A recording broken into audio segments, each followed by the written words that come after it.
දැම්මත් වැස්ස වහින පාටක්වත් නැහැ. අහස දිහා බලද්දි හිතට දැනෙන්නේ පුදුම වේදනාවක්. ගොවියන්ගේ මැසවිලි අහන්නත් දැන් බයයි. මේ වෙද්දී සමහර ගොවියෝ කුඹුරු කිරිල්ල අතෑරලා දාලා. වැස්ස තව ටිකක් ප්‍රමාද වුණොත් අපේ ගමේ බොහෝමයක් කුඹුරු පුරන් වෙන්න ඉඩ තියෙනවා.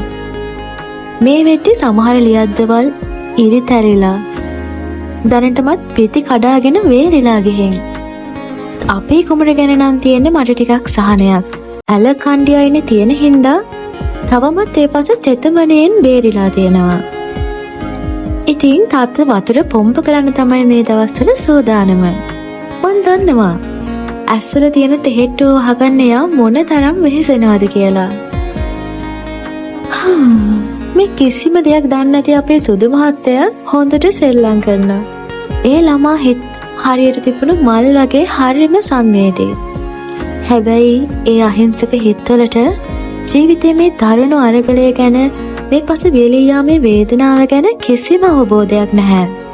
වෙලාවකට මට හිතෙනවා ආයෙමත් මමත් ඒ පොඩි කාලෙටම යන්න පුළුවන් නම් කියලා.